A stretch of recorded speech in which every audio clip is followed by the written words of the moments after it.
normally the kind that gets nervous, but occasionally things get my attention. And the realization that we have just celebrated the final Shabuah harvest, the time of our celebration of 7 and the Shabat, prior to the day that it will be fulfilled. Recognizing that the responsibility for maximizing the productivity of this harvest is with the final Zeroah. I am a bit nervous that we will complete the work that Yahweh has laid out before us in time to accomplish all that needs to be done for Shabuah to be as productive and as fruitful as is possible. 12 months. That's all we have. Now, I've never worried so much about the Teruah Lakat as I have the Shabuah Qatsyr. First, Qatsyrs are bigger than Lakats. One is a harvest, the other is a gleaning. But the reason that the Teruah has never bothered me much, at least from a concern point of view, is that I'm going to be accompanied by the greatest orator ever, Elia, a man who just oozes credibility. And so we're sharing the responsibility, and Yahweh has made it abundantly clear that during the last 3.5 years, while Elia and I are on the Temple Mount, he is going to provide copious indications in support of us. We're going to be performing under a scrolling banner that Yahweh has said that he's going to fly from the sky. We're have Malak performing all manner of miracles, and I'm looking here at my my Wookiee, who looks like he wants to participate, but no Wookiee for us right now. And so God's going to make a major contribution, and I am just not as worried about it. And I also know that there's going to be a brief time. I don't know if it'll be from Earth time, the full 3.5 years, or 3.5 minutes, but there's going to be a brief time of recharging where all of the covenant family are brought to Shamayim to be in Yahweh's company and to celebrate this harvest, recognizing that it looks like there'll be myself and 8 others that will be brought back even in advance of our meeting with Elia on the Temple Mount, which occurs on 4/4 of 30, the first of Abib, 3.5 years before Yahweh's return with Dod. But just that, even if it were a fraction of a second, but being there in Yahweh's presence, because time flows differently, being able to ask Yahweh, okay, I've done my best to garner all of the pieces of this puzzle together and to push away all the religious rubbish so that it could be seen clearly, to explain how all of the pieces of the puzzle that you have provided us of your portrait are properly understood and seen from the appropriate perspective. But what did I miss? What do I miss that's still important? Is there anything that I got wrong that needs to be corrected? Let's make certain this message is astute and accurate. So it's the first thing I want to ask him.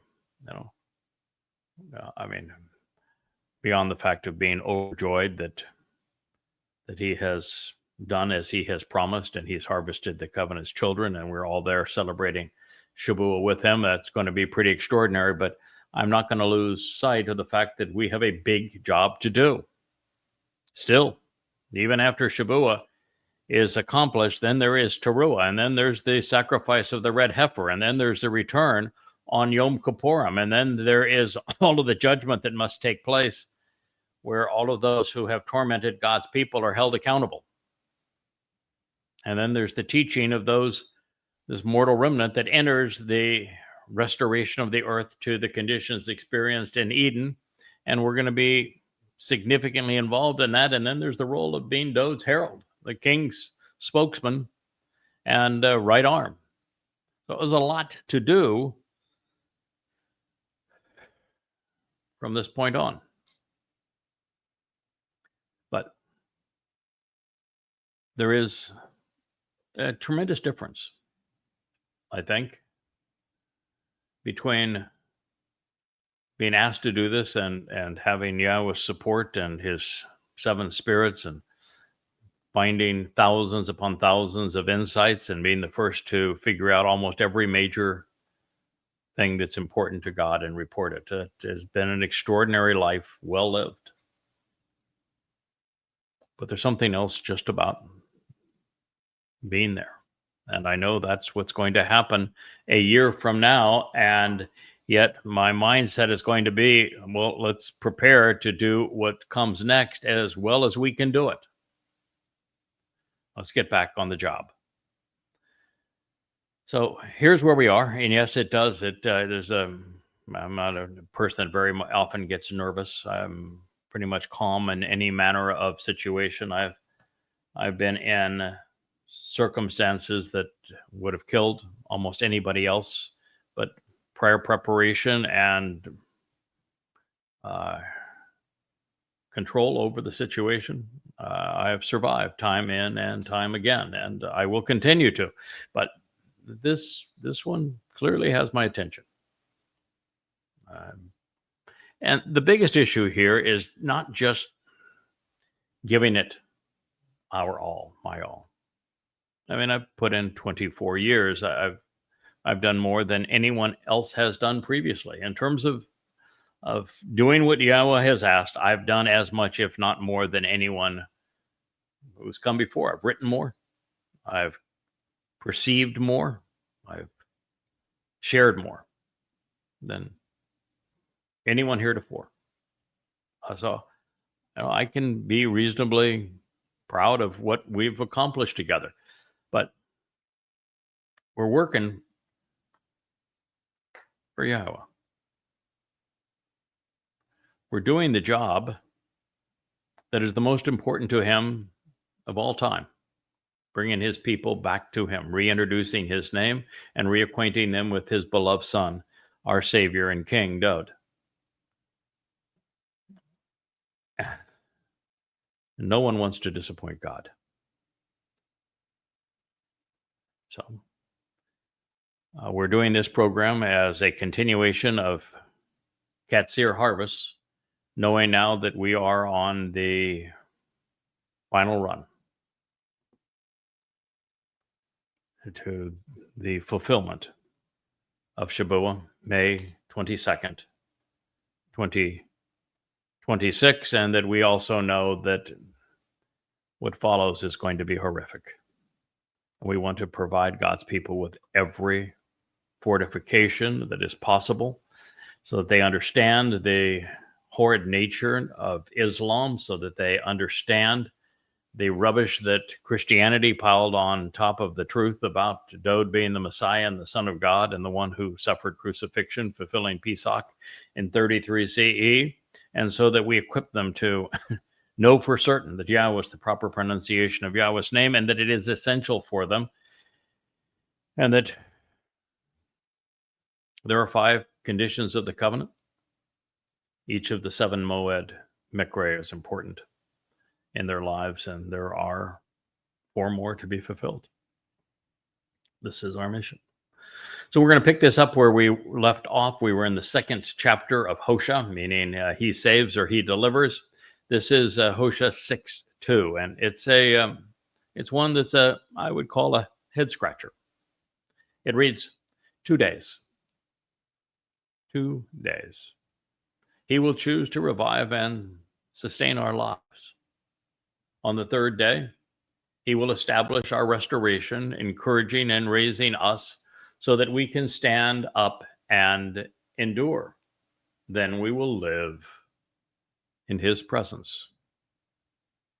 So what are those 2 days and what is the third? If it was just 2 days, the answer would be pretty much straightforward. Well, perhaps. You'd say, okay, what are the two most important 2 days of human history? In the history of Israel, they would be Pesach and Matzah, the prolonging of the lives of the children of Israel and their freedom from religious and political corruption.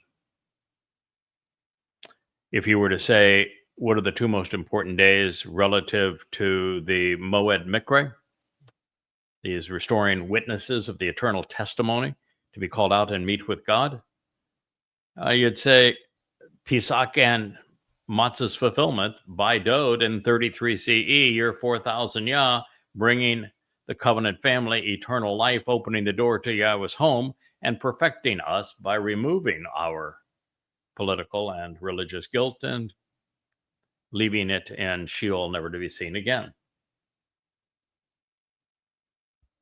If you're just speaking of 2 days, well, 2 days would be Shabuah and Towrah, the very harvest that I was talking to you about. They are the only two unfulfilled harvests. They are the most important things to me because they're my responsibility. If I don't perform well between now and then the last two Moed Mikre are going to disappoint Yahweh and are going to deprive Yisrael. So these 2 days are exceedingly important. It's the standing wheat harvest of Shabuah, representing mature individuals, both of Yisrael and also Goyim. And then the Towrah gleaning. It's the bookends of the time of Yaakov's troubles, the beginning and the end of them. As I've said, May 22nd, 2026 is Shabat, and then the Shabat of September 23rd, 2033. These would be examples of the two most important days. Now, from Yahweh's point, they aren't not the historic Pesach and Matzah, not the Dode's fulfillment of Pesach and Matzah, not the upcoming harvest of Shabuah and Towrah. None of those are the most important 2 days from Yahweh's perspective. Yahweh's most important day by far is Yom Kippurim, the Day of Reconciliations. This is his celebration day. This is the thing that Yahweh has existed for. It's all for that day, where Yisrael and Yehudim come back together again and are reunited with Yahweh, and we celebrate the homecoming. It's the most celebratory, enjoyable day in godly history, if you will. God's been around a long time. This is the day that he looked forward to more than any other, and it's why I'm so concerned about the work we do on behalf of Shabuah and Towrah, because we're providing the audience. And without an audience, there's no celebration, which means that day can't be pleasing to God. And the result of Kippurim on this return with his beloved son and the family reunion is that we re-enter the conditions we experienced in Eden, and we return to Eden. And that's a pretty extraordinary experience for you. We're going to camp out for 1,000 years together. That first day and going to be marvelous. So those are all possibilities. But when you add a third day, it can't be the last two because, well, because those are the last two. And it could be, when Yahweh was talking about the Exodus, he kept on telling Pharaoh and all who would listen, let my people go so they can spend these 3 days with me, working with me. And those 3 days would be Pesach, Matzah, and Bikurim. And Bikurim would be when they crossed the Gulf of Aqaba, the Red Sea, and then were born into the covenant, if you will. And of course, in 33 CE, the third day would be with Pesach and Matzah leading to Bikurim, and to firstborn children, and to Yahweh being acquainted with his beloved son. And with the two upcoming harvests, Shabuah and Towrah, they lead, as I have said, to Sukkah. That would be the third day. So all of those are possible. Are they all true? Now, it says here that through 2 days, he will choose to revive and sustain our lives. So our lives were revived and sustained. Historic Pesach and Matzah, Dod's fulfillment, 33 CE, Pesach and Matzah, and will occur on Shabuah and Towrah, 2 days that he will choose to revive and sustain our lives. All of those who participate in those two harvests are going to become immortal. They are going to be revived. They're going to become God's sons and daughters forevermore. It's a second life, if you will, for all of them. So all of those things match. On the third day, he will establish our restoration, encouraging and raising us so that we can stand up and endure. Now, this kum, which means to take a stand, really doesn't speak so much of Bakurim. Now, because we're not restored on Bakurim, we just become family. We are raised in the sense of only in the sense of having our the sense that we are empowered and enriched on this day. But we're certainly not raised up beyond that. And beyond Dod, no one else was raised on Bakurim. But as it moves to the third day of Kippurim, following Sukkah and Shabuah and Towrah, then it is the day of restoration for the mortal remnant of Yahweh. And is the day to encourage God's people to stand up and endure with him, and literally, physically taking a stand to endure with him as they witness the sacrifice of the red heifer, and then are prepared to live in God's presence as this mortal remnant. And we will live in his presence. Well, that pretty much takes us to Shabuah and Towrah, leading to Kippurim, because that is the result. Now, it's true that when those who celebrate and observe and understand the benefits of and tie them into the conditions of the covenant, Pesach and Matzah will live in God's presence as a result of Bakurim, but it doesn't actually happen at that time. These are the means that we prepare ourselves so that we can avail ourselves of this on Shabuah, and then again on Towrah. I don't know if I'm just adding so much detail that I'm confusing people, but that certainly isn't my intent. My intent is to be very precise so that we understand exactly what God is talking about, because this is life and death for his people. And I want you to understand how each of these things play into this, because there are a variety of options, and I think there's some truth to all of them. So while there are different ways to interpret the timing of this statement, the most direct, of course, would be to see it within the scope of what is being presented in Yirmiyah 31, the prophecy we have just considered. It means that while Dod enabled the way back to God through his fulfillment of Pesach and Matzah,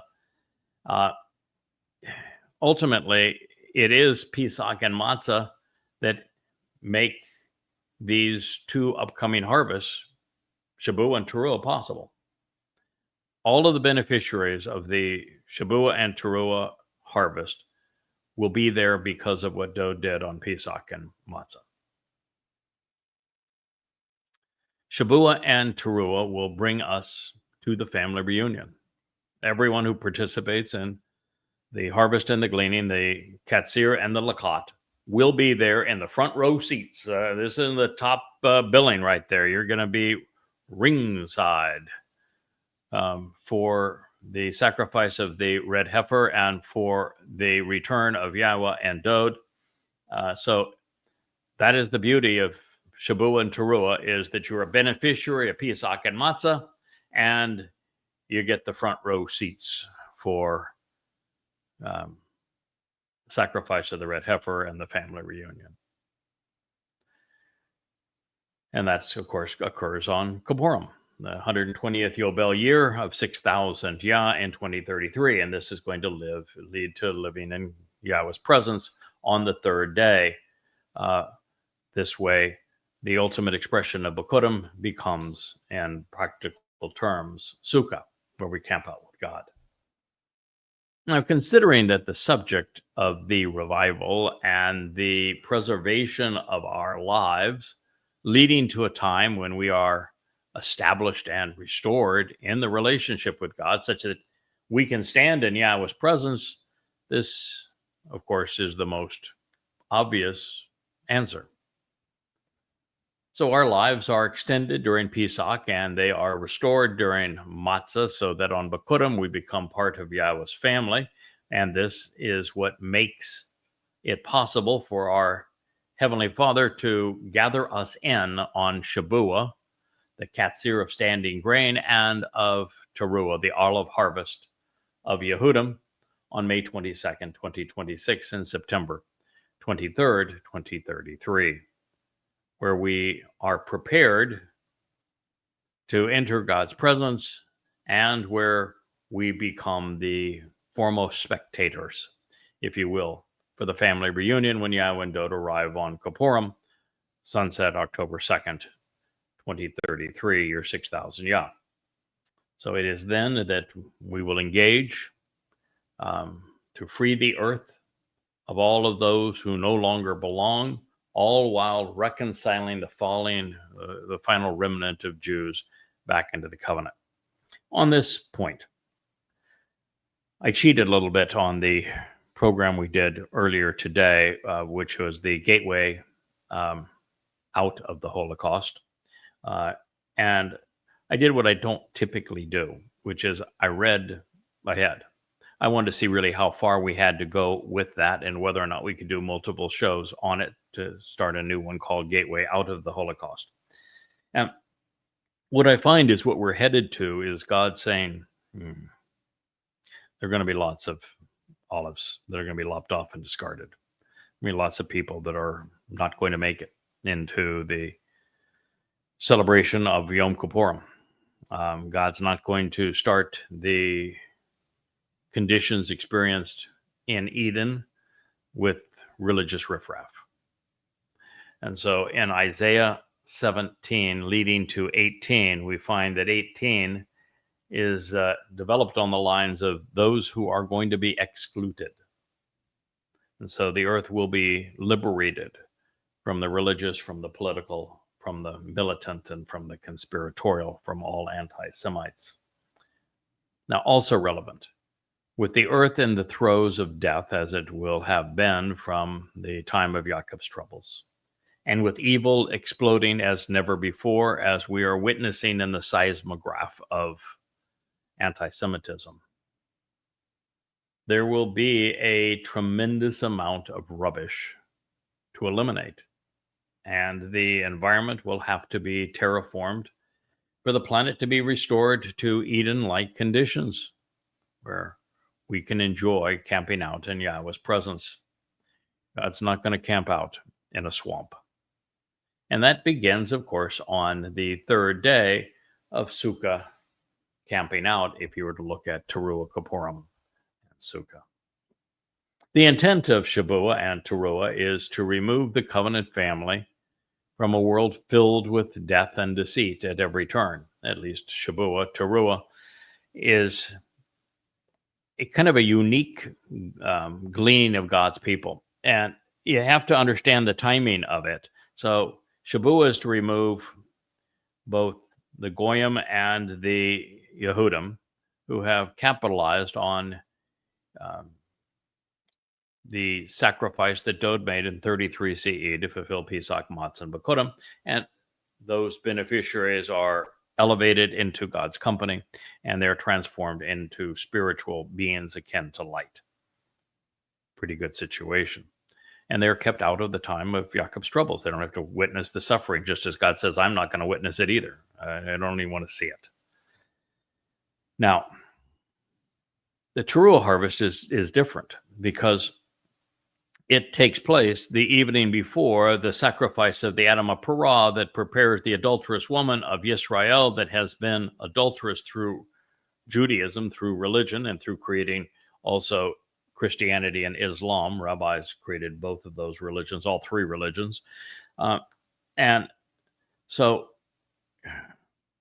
on Shabuah, that evening before the Adam of Parah makes the sacrifice to rectify the relationship with the remnant of Israel, you might say, well, why just the evening before would you have a harvest, even if it is a gleaning, and then have this major event with the Adam of Parah the next day? It doesn't make any sense. Well, and I've had some people even in the covenant family who have written me from Facebook saying, I don't get that. It doesn't make any sense to me. Well, it makes perfect sense to me. Because you see, there's a tremendous difference between those who will benefit from that teruah gleaning that evening and those who will benefit from the sacrifice of the Adam of Parah.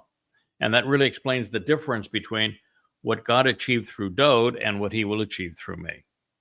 We're not in the same league. Dod opened the door to eternal life in God's family, and he carried our guilt away so that we would remain eternally perfect in God's eyes, leading to us being adopted into the covenant family and enriched and empowered by God. That is why the Shabuah harvest is of Bakurim.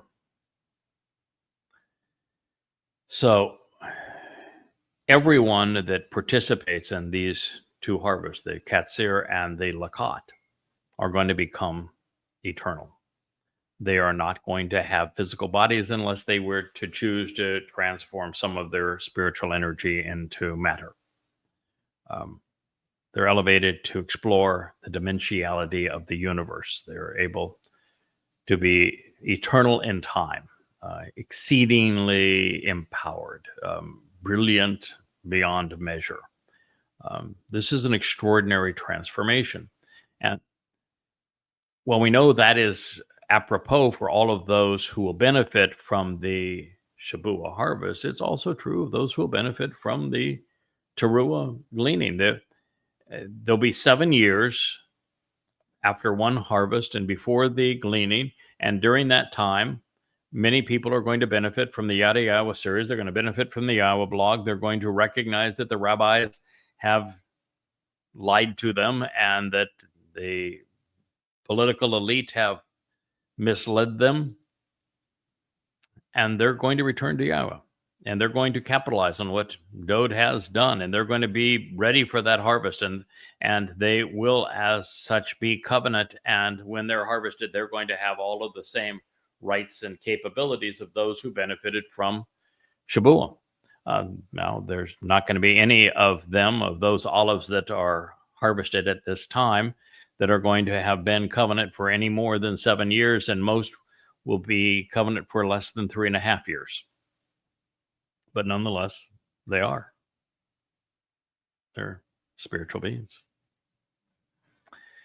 Now, to be left behind on teruah means that you didn't capitalize on what Dod has done, that you didn't return to embrace Yahweh's name, you didn't accept the conditions of the covenant, you didn't celebrate the Moed Mikre as Yahweh laid them out and intended. But it also means that if you're there and are going to benefit from the sacrifice of the red heifer, that you are not overtly religious, that you are not overtly political, that you're not anti-Semitic, that you're not conspiratorial, you're not militant, you're not anti-Semitic, and you're open to the benefit of that sacrifice so that you are willing to accept and acknowledge that it is Yahowah who is returning with Dod, his son. And this will be your last opportunity to do that. And those people who benefit from that will remain mortal, but they're prepared to enter the millennial Shabat as mortals, and this final remnant of Yisrael. And, it's going to be our job from that point on to teach them so they grow up and become contributory members of God's family. And that they survive that 1,000 years and stay the course. But just as the sun is a source of light and that the moon reflects light, just as the king sets the rules and the herald simply echoes what he has to say, the sacrifices that Dod made are far more important than the one that I'm going to make as the Adam of Parah. Mine gets you into the family reunion. And then what I will and others will teach you from that point on is another matter to keep you alive. So that's where we are. And that's what God is conveying at this time. So the intent of Shabuah and Towrah is to remove the covenant family from this world filled with death and deceit, although one actually removes you prior to the time of Yaakov's troubles, and the other just gets you into that same status before God's return with Dod.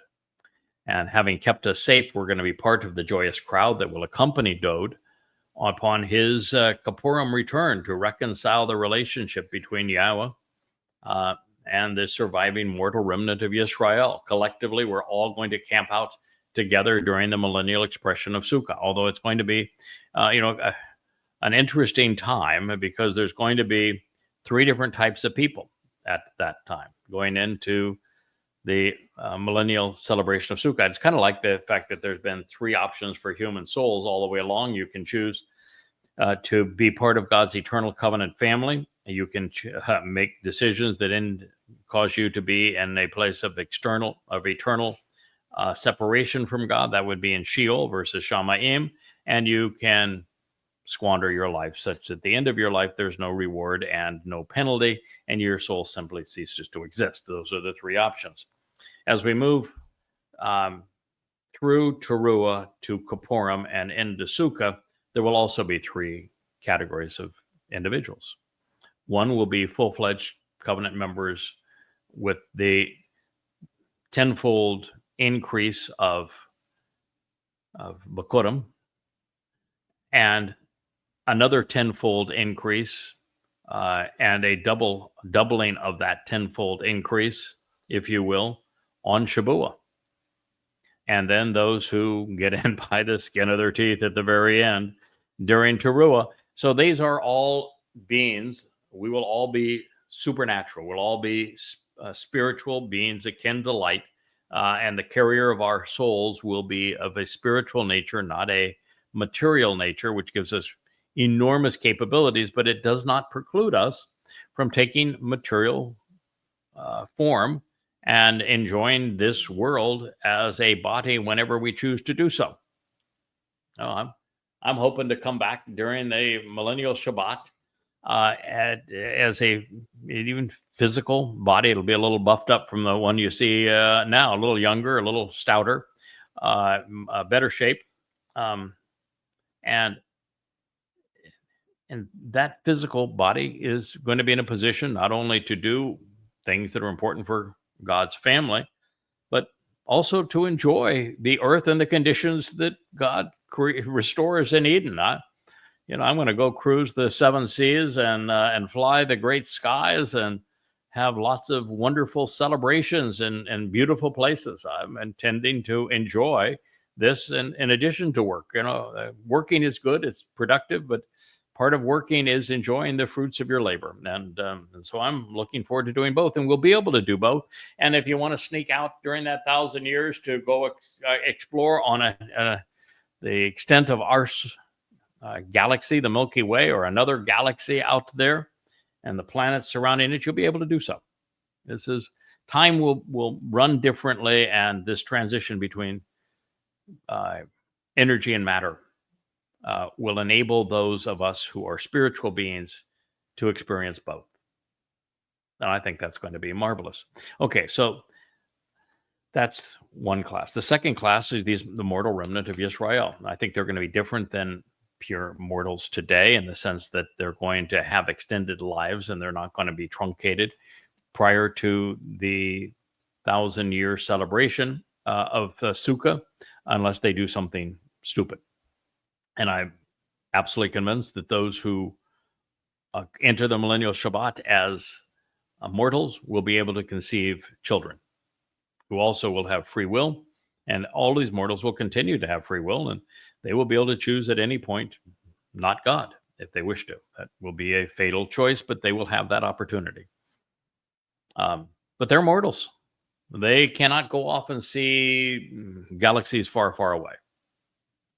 They're mortals. They're capable of being killed. They're going to have the opportunity, though, to become covenant and to live forever.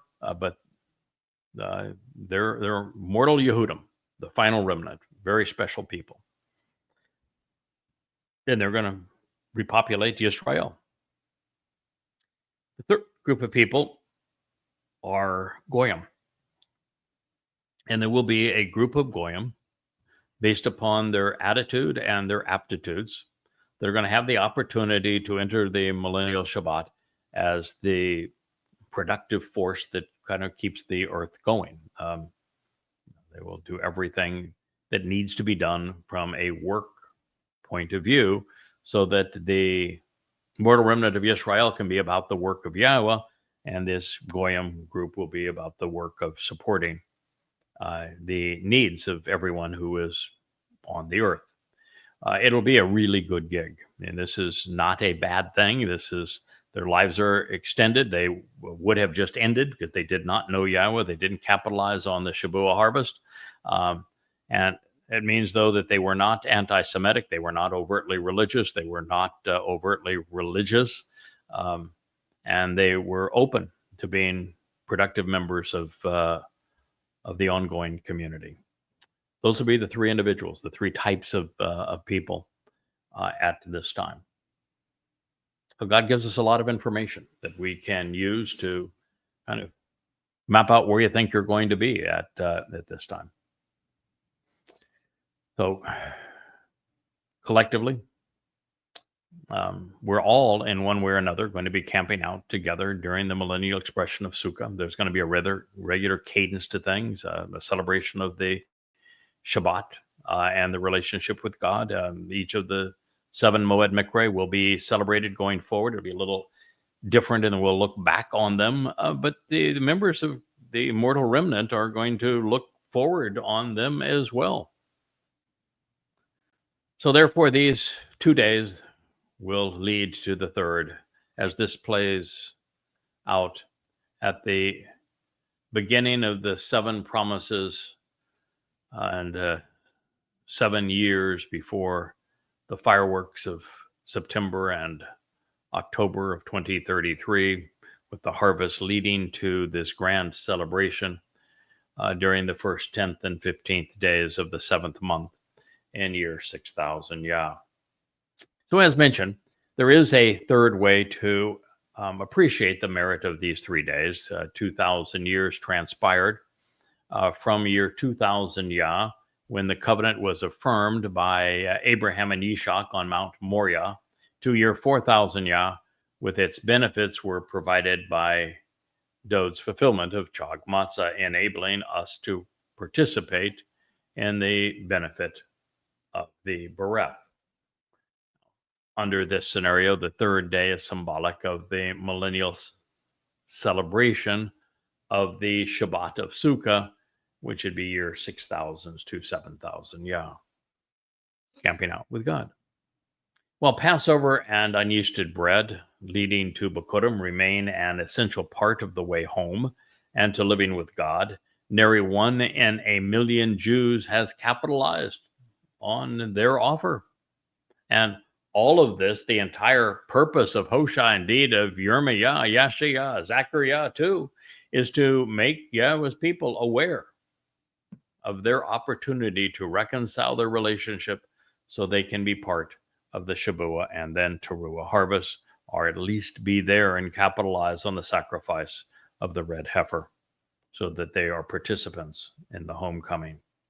Everything is pointing to this moment when, after Yahweh returns for his family, we will enjoy the return to Eden. But you'll recall in Eden, there were a couple of dim-witted moments, and it led to a bad outcome. So it's still possible for that mortal remnant to be dunderheads. Our job going forward is to be the antidote to dunderheadedness. I think that's going to be a much more pleasant and easier job than it is right now, being the battering rod used to break down that wall that separates Yehudim from Yahowah. But it is the challenge going forward. So it is reassuring to see Yahowah affirming what I have deduced and conveyed. We come to know our God by investing the time and effort required to learn who he is, what he is offering, and what he expects in return. And in this case, he is directing his people to the one cultivating the harvest and the ultimate homecoming through Yada Yahowah. That is our job. It's among the three most important missions in world history. Yep. It just is. The removing God's people from the crucible of human oppression and religious corruption in Mitzrayim and giving them the Torah directions was one of those three most important jobs.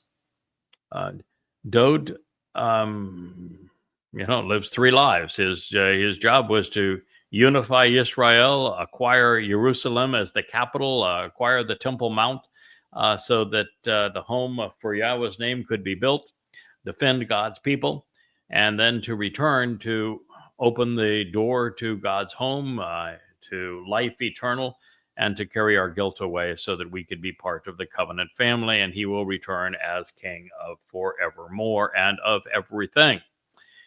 But nobody knows what he did. Nobody can benefit from his return. There will be no subjects for Dode. There will be no family for him to govern, and no beneficiaries of his sacrifice of Pesach, Matzah, and Bikurim without that third guy. So there is a third Zeroah, and his job is to Yada Yahowah, to know Yahweh so he can introduce God's people to Yahweh and to become fully acquainted with our King so that the world capitalizes on our Savior. It reads, we want to know, Wa Dayath. We desire information so that we are aware. We want to be perceptive and discerning. We want to be discriminating.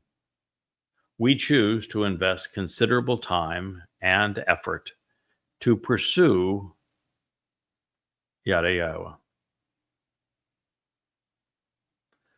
This stage of his journey is as sure as sunrise. He will come for us, like the showers of the spring rains, as they enable the gathering of the harvest by refreshing and renewing those of the land who accept the source of teaching and guidance, which will be on display. Hosea, he liberates 6:3. I actually tear up. My eyes are watery now. I do so inside when I see God having such confidence in what we would achieve together that 2,700 years ago, he scribed the name of the books that we would write together, that he offered the name of the website that would bring God's people home, that he would acknowledge what we have invested the last 24 years accomplishing. I mean, think of the confidence that God has to have in our collaboration for him to do that.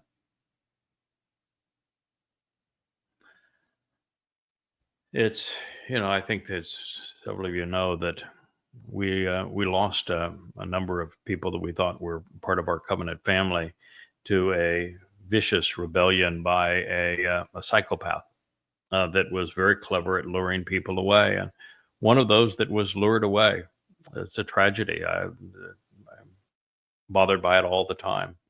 Was a beloved woman that served as the publisher of these books and was so instrumental. And the many times that we needed to improve them, expand them, correct them, um, the whole transformation into this unified look under the Yada Yahowah branding and the beauty of them being presented in the white and the gold and the blue, um, all consistently.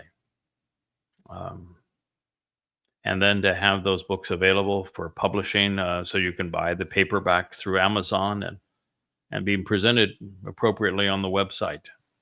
She and that webmaster left in that fractured family event. And it hurts because of the fact that we have a job to do. And they bailed out on us. And that's a real shame. It's I view it as inexcusable. I have no idea if they'll ever come to their senses and return, but I'm here to tell you that it's important. When God, 2,700 years ago, tells you that it is Yada Yahowah that is bringing his people back home, that these events of pertaining to these 2 days that lead to the third, the restoration of his people, is based explicitly on Yada Yahowah. And you're not committed to that. When you've been part of it and you know it, that's exceedingly sad and disappointing. But it is also exceedingly gratifying, as I've said, that Yahowah would acknowledge what we have worked to create. These 35 books that you see behind me, the 35 books that are available on the bookshelf at YAHOWAH.com. I think there's 34 currently, but I'm well into the completion of Coming Home Volume 4, which will be the 35th. And as soon as we transition to the new website we're going to have in the company, because it tells so much about our path to this place, which would be a 36th. I'm not positive, but I'm hopeful we'll actually be able to represent Tea with Jairus, because it led to Prophet of Doom, and Prophet of Doom, which I don't want shown anymore because, well, I went too long without correcting it, and I learned so much in the interim time that I'm very happy to have it replaced by Goddamn Religion, which is so much more powerful and complete. But here, in the context of these 2 days, which lead to the third and to the restoration of the relationship and living with God in his presence, God says, we want to know. This is likely being put in the voice of God's people, those who benefit from Dod's fulfillment of Pesach, Matzah, and Bikurim. Those who benefit from the Shabua, Qatsyr, and the Teruah Lakat. Those who avail themselves of the sacrifice of the Adam Parah, this bloody red man of the earth who is so productive from God's perspective. Those who witness the great homecoming on the day of reconciliations that are now camping out with God. All of them will have availed themselves of what God is offering by coming to know, by choosing to invest the time and effort to pursue what they can read and learn from Yada Yahowah. It's by coming to know through investing the considerable time and effort to pursue the knowledge and the understanding, this ticket to Shabua, to Teruah, to being part of that homecoming on Kippurim, so that you enter Sukkah, The means to all of that is in Yada Yahowah. And you might say, well, wait a minute. No, I'm just going to read the Torah. I'll be fine. I'm going to read the prophets. I'll be fine. No, you won't be fine. Torah has been available for 2,450 years. 3,450 years. You're not fine.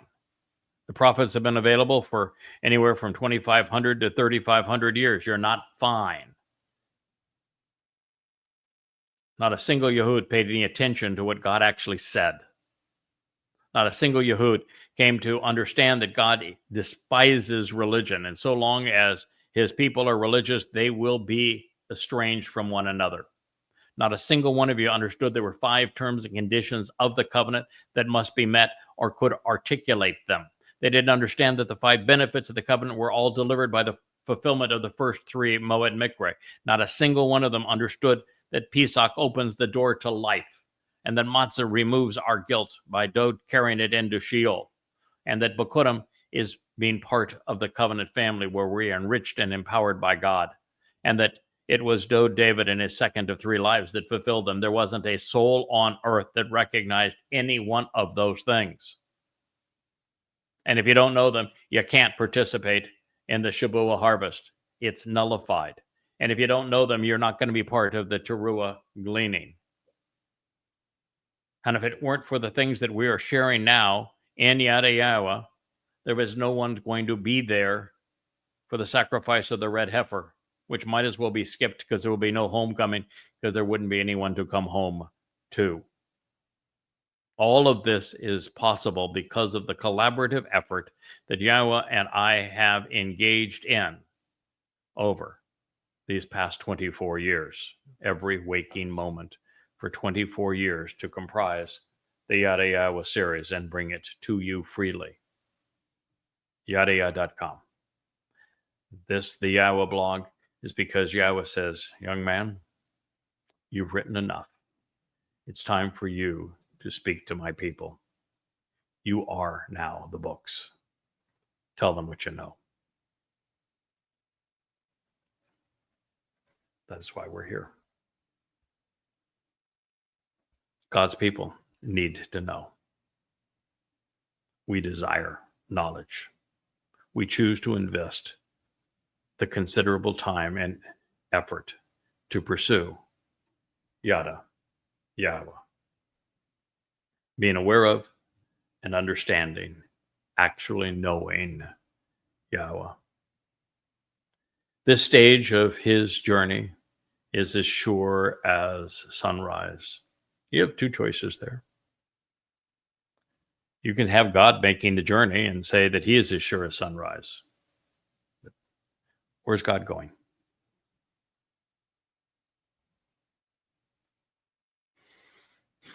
No, the journey that he's talking about is the fellow that he used to write Yada Yahowah. And he's saying that my arrival to do this, my commitment to it, the completion of them, is as sure as sunrise. It's decided upon, appointed, established, proven, arranged. And it's going to occur at the dawn of God's return.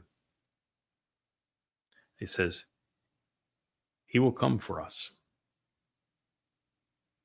This is, Yashaya, or Hosea in this case, is the prophet, and so he's seeing the future. He's speaking of his people as us. So he's putting himself into this scene, and he is saying, yeah, I've seen it.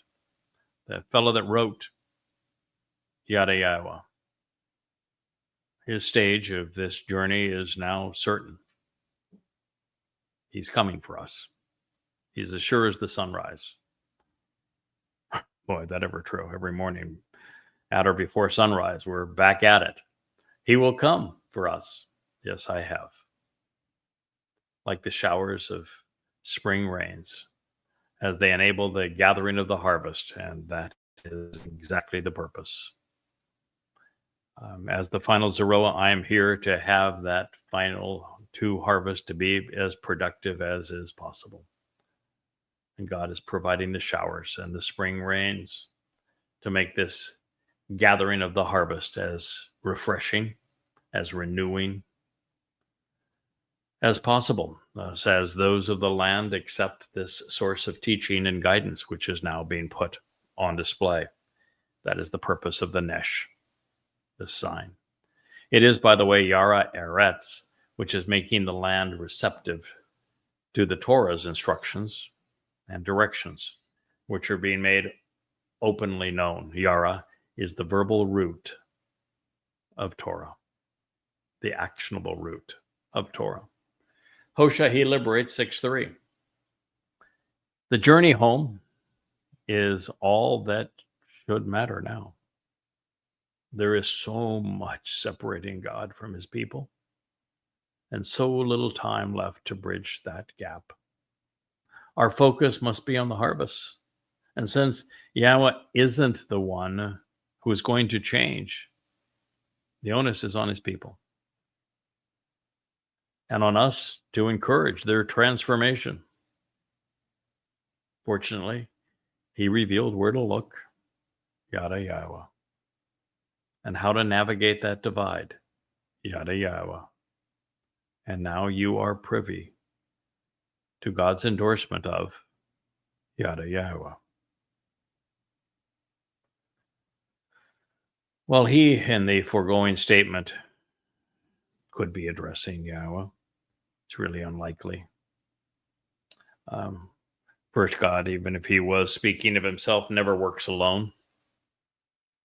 And the initial benefits were delivered by God's collaboration with David, and he did come. He had lived, and he would come again twice more after this was written by Hosea. And so Dode did deliver these benefits, and his herald would then write Yada Yahowah.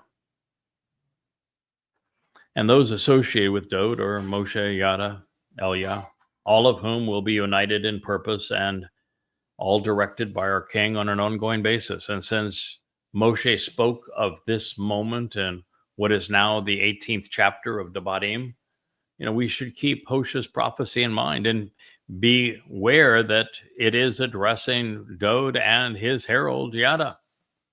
For now, it's important to recognize that while we are in the throes of Yaakov's troubles, as we enter that horrible time, that many Yehudim are for the first time in a very long time going to seek Dayat, to know Yahweh. Spoken using the genuineness of the call stem, the consistency of the imperfect conjugation, and the volitional nature of the cohortative mood, the Israelites will want to be persistently perceptive and genuinely discriminating as they process the information God has provided for them to consider in the collaborative effort of Yada Yahowah. Now, since the object of our pursuit is found in the vocabulary that our journey began with this commitment to go where God's words lead, we have followed them to Yahweh in full recognition that the path would be rigorous and it would be unpopular because it flows against all religious edicts. But in the end, those who invest the time and energy to come to Yada Yahowah will be rewarded. We have Yahweh's stamp of approval, his endorsement, his affirmation that Yada Yahowah will lead you home. Thank you, Yah. Now, after enduring 3 millennia of religious rhetoric, a remnant of God's people will give evidence and reason a chance during the last days. However, even with the presentation of 20,000 pages of amplified translations, genuinely profound and unheralded insights, and supporting commentary throughout, Yada Yahowah, the trek home is not going to be particularly easy, and it's designed to be a challenge. There are no shortcuts to what we need to know or dumbing it down for the apathetic. The pursuit of knowledge regarding the Almighty requires considerable effort, and that is by design. Eternity is forever, and there must be a filter to preclude those who are lazy or easily distracted, and those who do not enjoy learning. What Hosea recorded, Yahweh saying, also affirms one of the most controversial aspects of Yada Yahowah. I have set dates and expectations, knowing that the next edge of Yahweh's journey is as sure as sunrise. God's return with his Son and our Savior and King is imminent. His relationship with his people will be reconciled, and his Torah guidance will be integrated into the lives of his children, so that we all know, understand, live, and grow. In this light, Mozah, depicting the next stage of the journey, is based upon Yatsa, the verb which describes the Exodus. Just as Yahweh withdrew his people from Mitzrayim, the crucibles of religious and political oppression nearly 3,500 years ago, he is returning to deliver a remnant of his people from the religious and political threat of Babylon. This commingling and intermixing of religion and politics, and in particular from a world polluted by Judaism, Christianity, Islam, and Marxist progressive platitudes. Further, with Kun, we know that God's arrival is assured. It has been, I should say, decided, appointed, and established. As surely as the sun rises in the east, Yahweh will return with the Messiah on Yom Kippurim in year 6000 Yah, and it will lead to the dawning of a new day, an opportunity to return to the garden during Sukkah, beginning on the Shabat of October 7th, 2033. Also, with celestial fanfare, just as the sacrifice of the red heifer will occur to the backdrop of a full solar eclipse, we enter the Shabbat of October 7th and our return to the garden in Sukkah under the beautiful spectacle of a lunar eclipse. One is kind of eerie when the moon blots out the sun's light in the midday. But the other's one of the most spectacular events of celestial fanfare, as the shadow of the earth covers the full moon and creates just a beautiful spectacle in the sky. And we will see that on our entry into the millennial celebration of Sukkah. There will be a marvelous harvest of reconciled Yehudim on Towrah, occurring on Friday evening at sunset, September 23rd, 2033, as a dying planet is poised to be bathed in life-giving rains. Beginning 10 days thereafter, on Kippurim, the earth will be restored to the conditions experienced during Gan Eden. Yara refreshed, replete with the ultimate source of guidance and teaching on display. We know this because Yara is the verb Yahweh selected to describe the purpose of his Torah. Why religious people came up with law when God said Torah is based on Yara, and Yara means source from which guidance, instruction, teaching, and directions flow. The rain that Hosea is predicting was explained in Joel, and as this statement suggests, it will come in two waves, one to redeem, the other to reconcile. And yet there is more to learn about this day when Israel will finally seek to know Yahweh. More than just restoring showers are going to fall on the land in anticipation of the final harvest. And in this way, Hosea serves as the ideal prequel to one of the most revealing prophecies of our time. It is particularly relevant when contemplating Shabuah, the promise of the Shabbat, because it is highly descriptive of the time of Yaakov's troubles, from which the Bikurim are removed. Through this revelation, those coming home are better able to appreciate the hell from which they are being withdrawn. At this time, Israel will suffer, and Yoel alerts those left behind that they're going to endure a Holocaust far worse than the one that occurred 80 years prior. As bad as these things appear now for Israel, surrounded nearly 1,000 to 1 by enraged Muslims with progressive screaming out against them, it is about to get unimaginably worse. But on that note, we're going to conclude this program. This has been an episode of Qatsyr Harvest. It is the first that I have delivered in the last year prior to the fulfillment of Shabuah on May 22nd, 2026. And we will return to what was written by the prophet Yoel, a name that means Yahweh is God, beginning in Joel 1:1, when we return to this ongoing story of the Qatsyr harvest tomorrow. Thank you so much for listening. May Yahweh bless. This has been an episode of the YAHOWAH blog, and I am your host, Craig Winn.